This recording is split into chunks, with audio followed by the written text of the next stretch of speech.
KIIFB masala bond കേസിൽ മുൻ ധനമന്ത്രി ഡോക്ടർ ടി.എം. തോമസ് ഐസക് ഇന്നും ഇഡിക്ക് മുന്നിൽ ഹാജരായേക്കില്ല. ഇന്ന് കൊച്ചിയിലെ ഇഡി ഓഫീസിൽ ഹാജരാകാനായിരുന്നു നിർദ്ദേശം.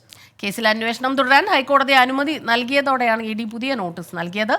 ശ്രീകാന്ത് ചേരുന്നുണ്ട് കൊച്ചിയിൽ നിന്ന് വിവരങ്ങളുമായി. Srikanth, good morning. Doctor Thomas Isaac ഇന്നും ഹാജരാകില്ല എന്നുള്ള വിവരമാണോ നമുക്ക് ലഭിക്കുന്നത്? ഇത് തുടക്കം മുതൽ നമുക്ക് അറിയാവുന്നതാണ്. വളരെ കൃത്യമായി തന്നെ ഞാൻ ഹാജരാകേണ്ട ആവശ്യമില്ല, അതിന് കൃത്യമായ നിയമ നടപടികൾ അതുണ്ട്, ആ രീതിയിൽ തന്നെ മുന്നോട്ട് പോകും എന്നുള്ള നിലയിലുള്ള ഒരു നിലപാടായിരുന്നു തോമസ് ഐസക്കിൻ്റേത്. ഇന്നും അദ്ദേഹം അത്തരമൊരു നിലപാടിലാണോ എത്താൻ സാധിക്കില്ല എന്നുള്ള സൂചന വരുന്നത്?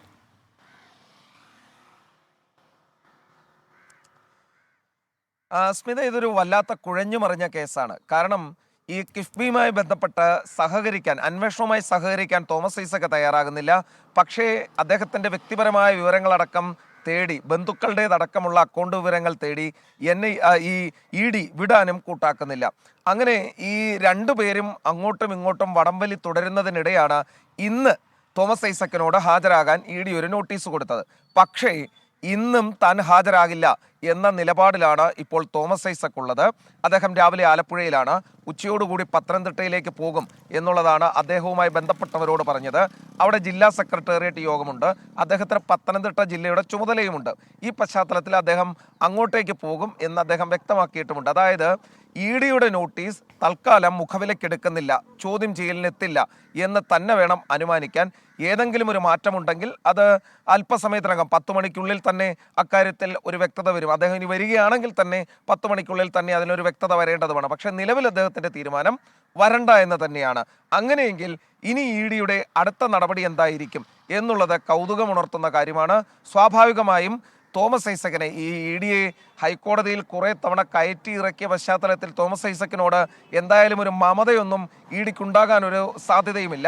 അടുത്ത നോട്ടീസിലേക്ക് കടക്കാനുള്ള സാധ്യത തന്നെയാണ് കാണുന്നത് ഇന്ന് ഹാജരായില്ലെങ്കിൽ.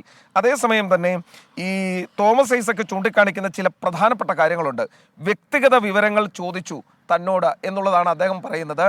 ഒപ്പം തന്നെ ബന്ധുക്കളുടെയൊക്കെ 10 വർഷത്തെ സാമ്പത്തികമായ ട്രാൻസാക്ഷൻ്റെ കണക്കൊക്കെ ചോദിക്കുന്നു. ഇതാണ് അദ്ദേഹം കോടതിയിൽ നേരത്തെ പറഞ്ഞത്. കോടതി അങ്ങനെ ആദ്യം ഇ.ഡി അയച്ച സമൻസ് റദ്ദാക്കിയിരുന്നു. അവരോട് പറഞ്ഞത് ഈ വ്യക്തിഗത വിവരങ്ങൾ ചോദിക്കരുത്, നിങ്ങൾക്ക് അതിനുള്ള അധികാരമില്ല എന്നുള്ളതാണ്. പിന്നാലെ ഇ.ഡി ആ സമൻസ് പിൻവലിച്ചു, പുതിയത് അയക്കുകയാണ് ഉണ്ടായത്. അന്വേഷണം അവസാനിപ്പിക്കില്ല എന്ന് ഇ.ഡി വ്യക്തമാക്കുന്നു. ഇനിയും സമൻസുമായി മുന്നോട്ട് പോകും എന്നാണ് ഇ.ഡി ചൂണ്ടിക്കാണിക്കുന്നത്. തോമസ് ഐസക്ക് വഴങ്ങുമോ അതോ തോമസ് ഐസക് നിയമപരമായ വഴിയിലേക്ക് വീണ്ടും നീങ്ങുമോ? കാത്തിരുന്നു കാണാം. ഇന്ന് 10 മണിവരെ അദ്ദേഹത്തിന് ഹാജരാകുന്നതിനുള്ള സമയമുണ്ട്.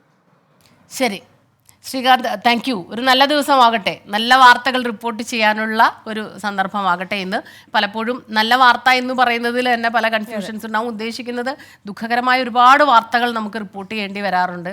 അപ്പോൾ അതങ്ങനെയല്ലാതെ കുറച്ച് നല്ല കാര്യങ്ങളൊക്കെ ചെയ്യാൻ പറ്റട്ടെ എന്നുള്ളതാണ്.